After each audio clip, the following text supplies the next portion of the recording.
Ibn Battuta, the most noted explorer of the medieval world, narrated a series of first-hand, comprehensive and historically precious observations on lands to which he traveled over almost 30 years in the 14th century. This Moroccan traveler passed through countless communities, cities and lands, and his observations, experiences and encounters have much to tell about the world and its workings in medieval times. Guided and inspired by Ibn Battuta's footsteps, this podcast opens a portal into the world of the East for people who are curious about the past, hungry for the marvels of traveling, and contemplate the wonders of cities. Accompany us over our journeys into the distant, unfamiliar, and unknown.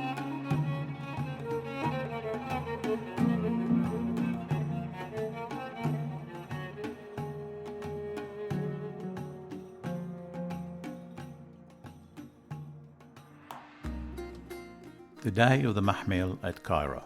This is the day of the procession of the Mahmal round the city, a festival day. Their ceremonial on this day is as follows. The four grand jurists, the intendant of the treasury, the muhtasib are mounted. Along with them ride the principal jurists, the syndics of the heads of corporations, and the officers of state. They all proceed together to the gate of the citadel, the residence of Al-Malik al-Nasir, whereupon the Mahmil comes out to meet them, borne on a camel and preceded by the emir, who has been designated for the journey to the Hijaz of that year.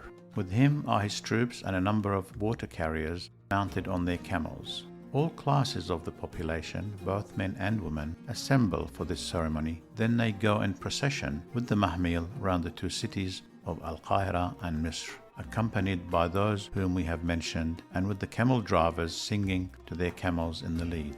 This takes place in the month of Rajab, and thereupon resolves are inflamed, desires are excited, and impulses are stirred up, and God Most High casts into the heart of whom He will of His servants the determination to set out upon the pilgrimage, so they start to equip themselves and to make preparations for it. Welcome to another episode of Oriental Journeys podcast. My name is Ray Behboudi and I am your host as we take this journey of wonders together. A mahmal was an empty, richly decorated litter or carriage, which was mounted on a camel and journeyed annually from Cairo and other major Islamic cities to accompany the Hajj pilgrim caravan to Mecca and back. On his journey toward Mecca in year 1326, Ibn Battuta was lucky enough to witness the illustrious Mahmal procession ceremony in the bustling streets of the Mamluks' capital, Cairo. In this episode, we try to unfold the meaning of this devotional object and associated practices in its original religious, sociocultural, and political context, with a guest who has spent almost a decade studying this fascinating subject area. Our special guest today is Richard McGregor. Professor Richard McGregor's area of expertise is medieval Islam, particularly the mystical traditions and material culture in Egypt and Syria. He explores religion at the intersections of philosophy, theology, aesthetics, and embodiment. His latest book, Islam and the Devotional Object, Seeing Religion in Egypt and Syria, published by Cambridge University Press, traces the turbulent lives of key religious objects. This study elaborates on parades in Cairo and Damascus, which displayed decorated objects of great value, destined for Mecca and Medina over the Hajj journey. These included the precious yearly dress sewn for the Kaaba, Kiswa, and large colorful sedan chairs mounted on camels, which would mysteriously complete the Hajj without carrying a single passenger, the Hajj Mahmal. Hello, Professor Richard, and welcome to our show. Well, hello. It's a pleasure to be with you, Ray. We started the episode with a vivid description by Ibn Battuta on a Hajj journey ceremony that took place in Cairo during the 14th century, named in his travelogue as the Day of Mahmal. As someone who has devoted years to studying the mysterious Mahmal, what are your thoughts on Ibn Battuta's account? Well, I find his account to be energetic, excitable, aesthetically charged. Yes, it's a historical account, it's a travelogue, but these passages I think are particularly rich and convey personal energy of that experience, of that communal experience, of that personal experience. What's particularly interesting to me is that there's an aesthetic framework that Ibn Battuta is setting up and presenting before his readers. He is painting a picture, and it is a large, rich tapestry. Right? We noted the energy and the power, right, of his description. He's not writing a fatwa about the licitness of certain practices. He's writing in a very particular way. He's writing in this charged, aesthetically framed way, and it captures, and it's a beautiful move, right, that he makes. It's beautifully appropriate because it's deep, it's rich, it's evocative, it's powerful. Brilliant start to our conversation. The world of medieval Islam is vast. What drew you to an academic focus on the Hajj Mahmal and Kiswa? Well, I was myself trained in Islamic thought, that is, the theological, philosophical, and mystical history of ideas. So that was my intellectual approach and framework that brought me to think about medieval Islam, and in particular, Egypt. Cairo was a prominent place. That was my formation. So my formation was really in Sufism, history of Sufism in the Mamluk medieval period. And I always had sort of sensitivity towards what I would consider aesthetic framing. So poetics and aesthetics as mediums for communication of the Islamic intellectual and mystical traditions. If you can sort of see how this is going, the next step is to talk, sure, about aesthetics, but then about visual culture and material culture, and sort of to ask the question, where and how does Islamic religion, Sufism, where and how does interact or interface with the visual and the material and the aesthetic environment in which it operates? So there are multiple areas interconnected to each other at the intersection of these devotional objects, Mahmal and Kiswa. Let's move on to see how they have intersected with your academic journey. The details surrounding the Mahmal are filled with intriguing details, such as lavish decoration and special devotional objects. When did you first discover the existence of these objects and associated practices? As a topic, as a sort of research question, right, as a puzzle, the Mahmal is sort of haunting. If you are trained, if you're familiar with Egyptian history, with Islamic history, you know about the Hajj, and you've probably seen images of the Kiswa covering. And if you're a student of that history, of course, then you might even know of these regal parades that involve Mahmals. And a lot of people have heard of the Mahmal in passing, and almost no one has stopped to pay attention to it and ask and to turn and say, why the Mahmal? Why this shape? Why this size? Why these rituals? Why these colors? Why these texts? Why these contestations? What about the debates about it? Why this political life that it had as an object for 700 years, as it completed the Hajj back and forth? Why this devotional life? It, as an object, had a long history of ritual function. It is a dramatic and impressive history. Like I say, sneaks up on you, yes. Let's continue with some definitive insights. What is Hajj Mahmal and the Hajj Mahmal procession?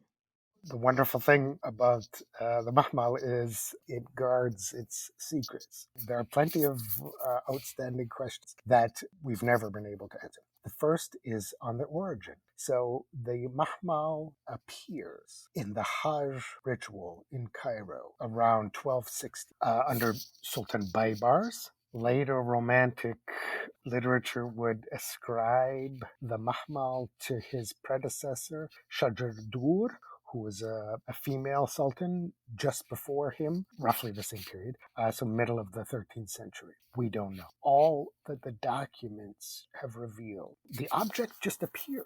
It appears one year in the chronicler, and it appears strangely in a matter-of-fact way. It says, I don't have it off the top of my head, but the passage, the earliest mention is simply something like, the Mahmal came out and was processed today. We have a very brief mention in the Chronicles. And we don't know. It just seems to imply that people already knew about it, but it was somehow not mentioned. Just, it's a historian's kind of question mark. So it's still a lot of mysteries flowing around this topic and this object. Yes, so the origin. I mean, so we as the historians, we push back and we say, well, what are the precedents for it? Is it an imitation, perhaps? Is it a revival of some earlier? Is it an adaptation? But we certainly have plenty of mahmals, right, that would be placed normally on a camel for higher status individuals, often women, chiefs of Arab tribes. And an earlier word was qubba, so they would use this word that came to also be used for dome. There's this sort of inconsistent use of terminology around these vehicles. So we have them in Arabia, we have them in early Islam, and then it just pops up in this ritual Hajj context beginning in Cairo. It's truly charming. It's like a magical mystery which appeared in 13th century with no clear connection to its earlier roots, or at least a connection visible to historians. Did you mention that Mahmal emerged in Mamluk's era, right? Right, so it was at the beginning of the Mamluk period, so 1260, roughly 1260. You touched upon the history of Mahmal in the Islamic medieval period. Do we have any pieces of evidence from pre-Islamic roots of the tradition?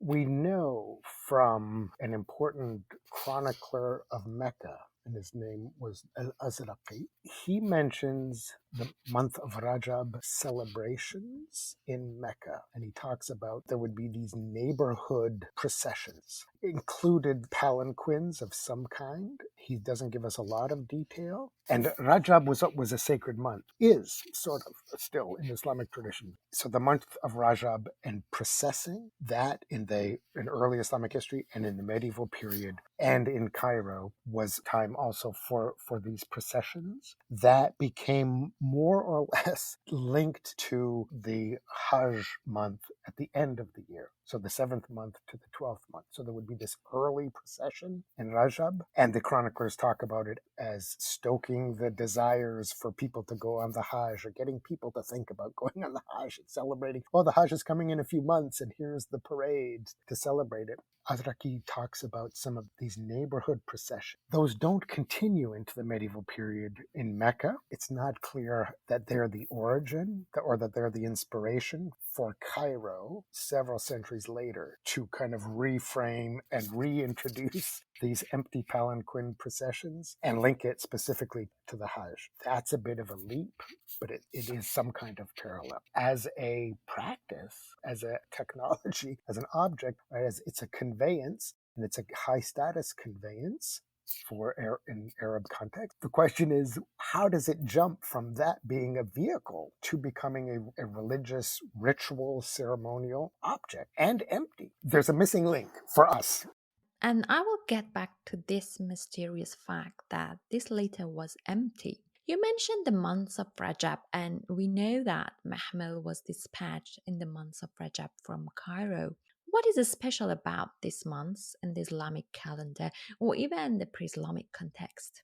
Right, the Islamic calendar being a lunar calendar. There are various months, 12 months of the Islamic calendar, and Islamic dating beginning with year 622 of the Common Era, right, which is the year of the Hijrah, Muhammad's flight from Mecca to Medina. Important Islamic dates and Eids are anchored in the Islamic calendar. Mecca would associate various taboos around certain dates, and these would almost always be tied to pilgrimage. The guiding structure of the Islamic calendar is pilgrimage, is controlling pilgrimage, is securing pilgrimage, because trading was very, of course, essential and had to be protected. Raiding was a constant temptation and was inimical to trading. So the various tribes had to control and structure the year, to protect caravans, to guarantee pilgrimage. So trying to tie all that down really is what lies behind the structure of the Islamic calendar. So there are various months that are associated with fighting, which prohibit fighting, which are specifically identified with the Hajj. Interesting context. So Rajab's special identity carried over the Islamic period, and it was and is seen as a sacred month even now, and also one of the few months in the row leading to Hajj ceremonies happening in Dhul Hajjah in the Islamic calendar. Here, I would like to move on and ask a question about the key locations. Ibn Battuta has recorded his fascinating observations from one of the Mahmal processions in 14th century Cairo, which we had his account in the beginning of the episode. Was Egypt the only country or states dispatching annual Mahmals to Mecca at the time of Mamluks, or were there other competitors at the time? Right. So as we mentioned, the Kiswa, the dress covering for the Kaaba, was actually a pre-Islamic practice. We have record, and up until today, of course, right? People were the dress for the Kaaba is produced typically every year. The politics of producing and sending and hanging the Kiswa has always been quite rich. So which sultan, which empire, who will send the Kiswa? Because the Kiswa will actually say, typically on it, who has sent it. This Kiswa brought to you by the Akkuyunlu or something. Various travelers, when we're lucky, mention the inscriptions, and even in the medieval period, they will read and record what is hanging on the Kaaba. Priceless information. But anyways, that's politics, right? So in the Mahmal, while appearing in the 13th century and arriving every year after year after year, is sort of part of that ritual and material and political culture. So who's sending the Kiswa? It's Egypt.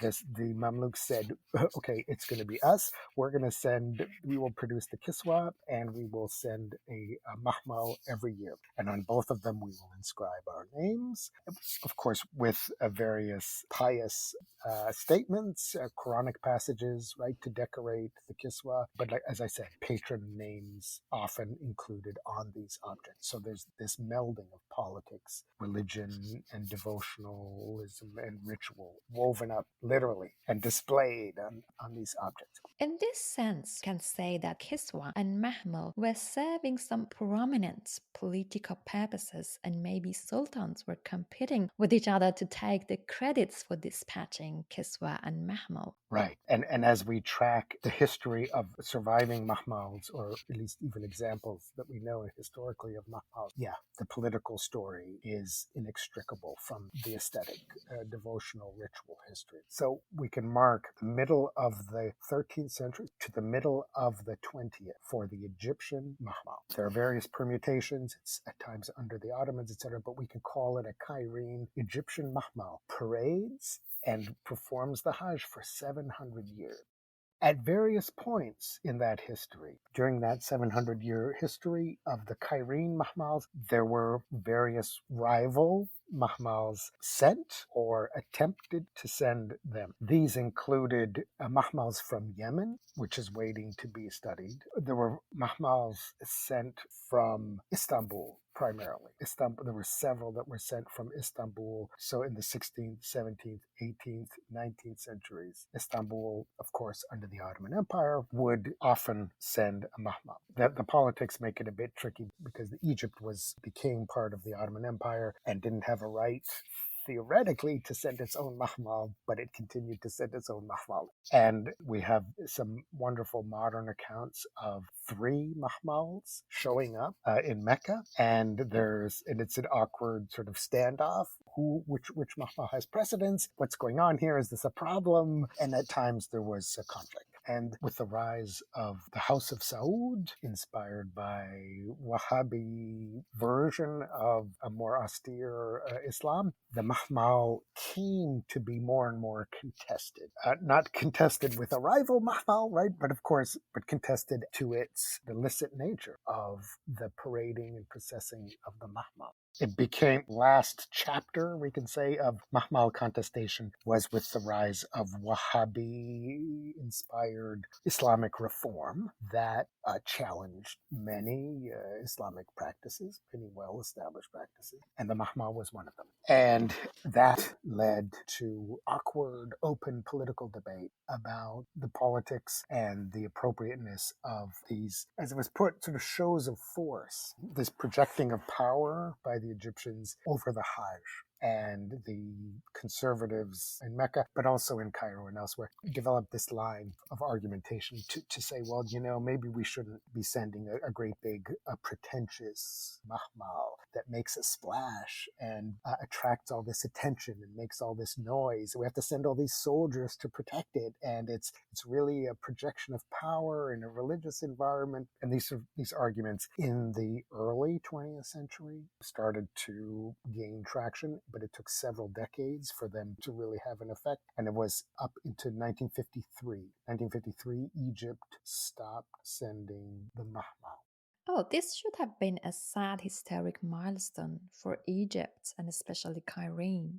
Maybe by far we have gained a pretty good idea of Mahmal as a devotional object and its historic, religious, and political context. Now we can explore the social landscape associated with Mahmal ceremonies. As Ibn Battuta tells us, Mahmal ceremony in Egypt was something that all elements of the social order and population, both men and women, were involved in. They assembled to observe and receive blessing from Mahmal. What was it about the Hajj Mahmal that made it an object of devotion from which people were seeking blessing? Yes, and it's an important and perhaps surprising dimension of this story, the life of this object. And I think that's captured best with this idea of not simply a ritual object, but what we've been calling a devotional object, an object which is most fully realized in its religious function when we include its relationship with the human beings around it, this devotional relationship or this devotional posture. And so, not surprisingly, these big public displays and practices are typically a rich stage for devotional practice. The mahmal cannot be understood without making a lot of room for its devotional status. It wasn't a symbol, simply a symbol of royal authority. It wasn't simply an evocation of the duty to perform the Hajj and to be a good Muslim. It itself had a rich, as we could almost say, interpersonal life with Muslims all along, right, at every stage of its life and its function. So, what did that look like? Well, we know that the mahmal was processed. And when we have these wonderful descriptions of the reception of the mahmal and how people light up, as we were saying, right? People light up, people cheer, and people rub their baby, bring their babies, and they want it next to the mahmal to protect the baby. And women apparently would run under the camel that carried the mahmal would take on some of the barakah, right, of it, the blessing of it. The mahmal was processed to great fanfare and physically interacted with. The mahmal was also displayed. So the mahmal sat at various points in Cairo and in other capitals. We don't know that history as much, but certainly in Cairo. And it sat in Mecca, outside the Haram, and the mahmal, I don't know of any medieval records, but in the when it comes to mid and late 19th century, we know that the mahmal also went to Medina after the Hajj. The mahmal would go to Medina. The mahmal was on display to receive guests, let's call them, but they're zuwar, they're people doing a ziyarah to it. So there were women who would come out, people would come out from Mecca, people would come out from Medina to where the mahmal was camped. And we even have photographs of temporary coverings set up around the mahmal to delineate a sort of sacred ziyarah space. So you could come and pay your respect, a mobile holy place. And they would just set it up and the people would come. And we have some priceless photos of people just outside Medina. And then in Cairo, we have some beautiful pictures. What would happen on the return journey? Was at all a return journey for Mahmal and Kiswa? And what was the destiny of the retired Mahmals and Kiswas? The Kiswa covering would normally be replaced every year. What happened to the old Kiswa covering? It would typically be taken apart and brought back to Cairo and then distributed as relic pieces. So it could appear in shrines and it could appear in sultans' context. The Mahmal would just go back and forth. So the Mahmal would return. So it could be reused? It would be reused and it would be replaced typically only with the new ruler. The new sultan assumes the throne and is not going to use the old sultan's mahmal, even if it's beautiful. He will insist on a new. He said, the least I can do, no matter how short my reign, I deserve at least my name on a beautiful new mahma. So it did come back, and Cairo had workshops, and it was a sort of a whole minor industry. It was in the public eye, on several occasions throughout the year. So this was great too about the book. It just gave me this window into how lost that dimension of the Hajj is to us today, right? I mean, you be in Cairo and the Hajj can go on and you might never know it today, but if there was a mahmal, moving around the city and people are talking about it and it's maybe in the newspaper and, or maybe it's the medieval period and the Sultan's doing something with the mahmal, the Hajj is very much kind of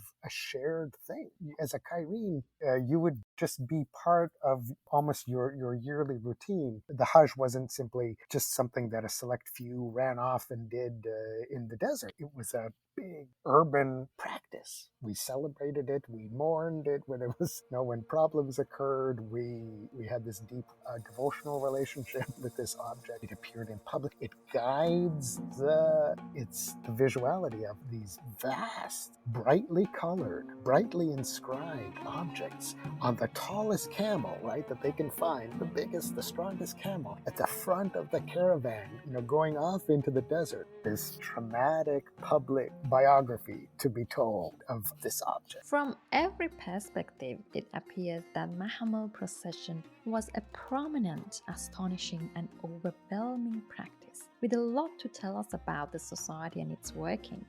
Here, I would like to get back to the mysterious area which you touched upon briefly earlier, the emptiness of Mahmal. I would like to know why Mahmal, as a sacred carriage, was empty, carrying no passenger.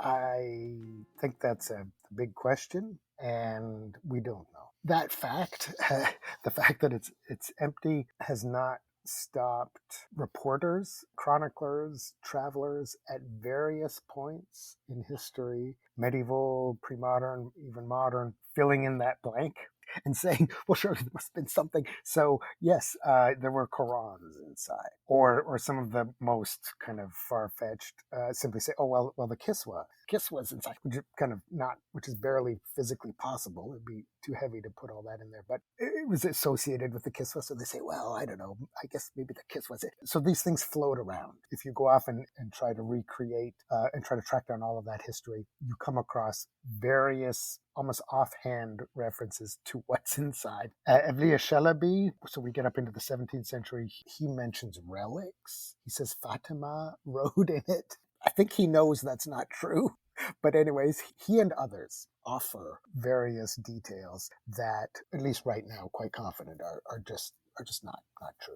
And none of them are counterintuitive. They're all sort of pious fictions. You can imagine a Quran. You can imagine a prayer book.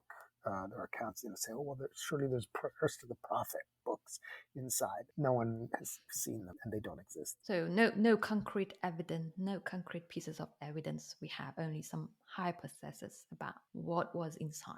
Right.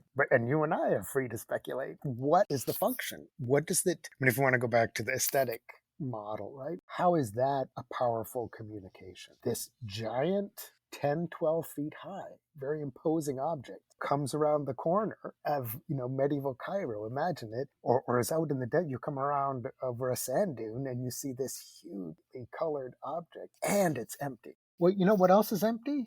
Kaaba.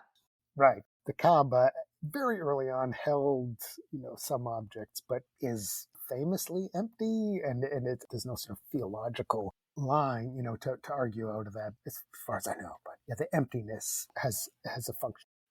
Putting together the emptiness of Kaaba and Mahmal, someone would say Mahmal could be deemed as a mobile Kaaba all along its journey from Cairo to Mecca.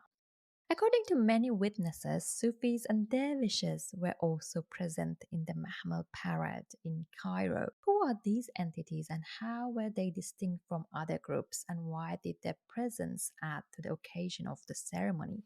As Ibn Battuta lays out so beautifully, the sequence of processing, often including pieces of the Kiswa, right, would arrive, and you would have military units, and then later you would have administrative things like the police. You would also have Al-Azhar represented, so you would have a sort of troop of sheikhs, teachers, professors, I guess, who march along, and then you would have a troop of students who would march along, and Sufi orders. It's easy today in our modern framework to forget how important Sufism was on a social and structural way. Its social importance is easy for us to not appreciate today. But anyways, not surprisingly, the Sufi orders were well represented and were always part of the procession. Various sheikhs, we have on occasion names that are associated with these big parades.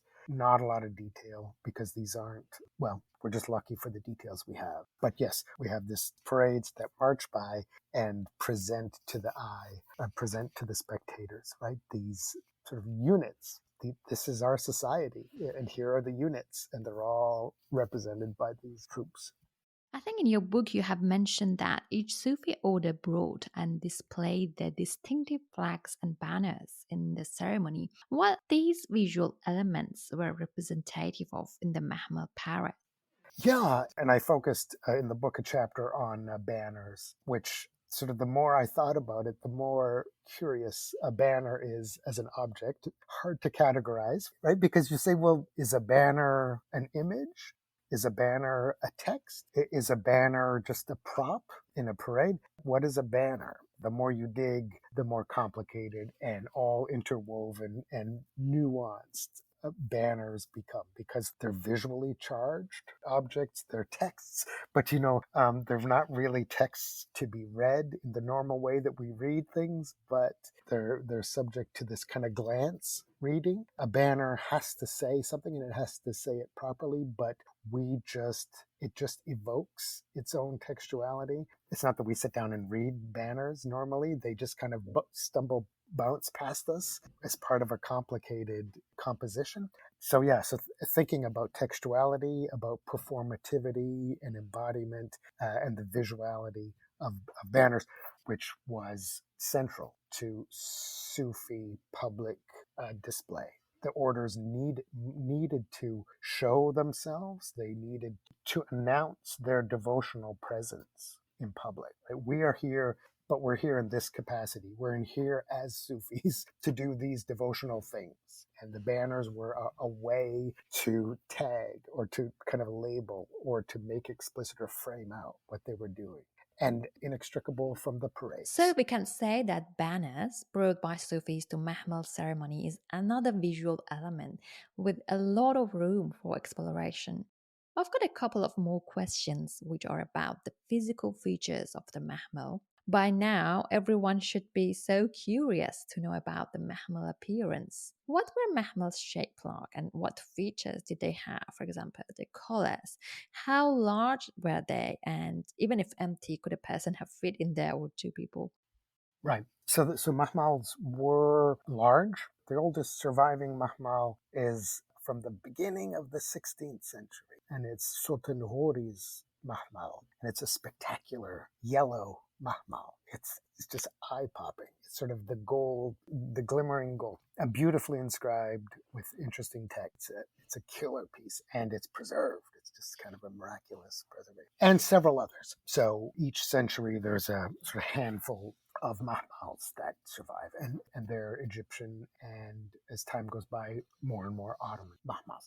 Mahmals, like the Kiswa, could be any color. Today, it would be reasonable to assume from today's practices that Kiswa covering for the Kaaba is black, or it must be. People like Ibn Battuta, Ibn Jubayr, and others talk about, for example, the beautiful white Kiswa this year, the beautiful yellow Kiswa, the beautiful red Kiswa, and the Mahmal. So the Mahmal, like the Kiswa, has a required form, but it doesn't have a required design. It will invariably be roughly that same size, so sort of 10, 12 feet tall. So a cube, roughly first lower half, and a pyramid-shaped upper half. Now that structure is universal. Design, inscriptions, open.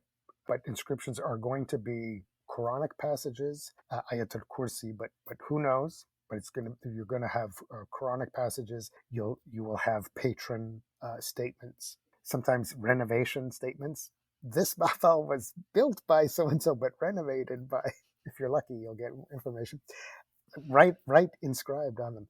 But then pious phrases about the desire to go to the land of Muhammad, and sort of pious phrases can be added.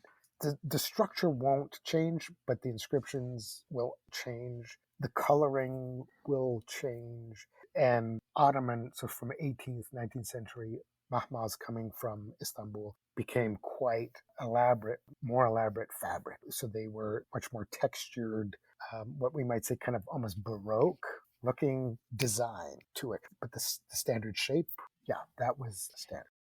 For the very last question, as a careful observer of the history of a splendid Mahmal procession, what detail in your exploration has greatly impressed you during your studies? Something like an aha moment for you. I think anyone, who sat down and spent a bit of time with these sources would end up feeling a version of this. It's reading those travelers' accounts. We have them from the medieval period up into the 20th century. We have some wonderful accounts from European women who traveled, a handful of these eyewitness accounts, and they talk in great detail. And it is, I find it charming, or more than charming. I find it compelling to read and to imagine their sort of astonishment and their excitement about being there as witnesses. They're not just, eavesdropping, malintentioned Orientalists. Their hat falls off and they can't believe what's in front of them and they have to write it all down. And again, the energy is contagious. So yeah, whether you're Egyptian or not, or you're a Copt, or you're a Muslim or a non-Muslim, the Mahmal will get to you. Apparently got to travelers regularly. And I think that's something that we share with them. Excellent. I can see that the excitement of Mahmal's eyewitnesses and travelers has traversed the centuries and touched you, and now us likewise. Thank you so much, Richard, for being our special guest today. It was such a rich and fabulous conversation. It's been my pleasure. It's a joy to spend time with you, Ray. Thank you.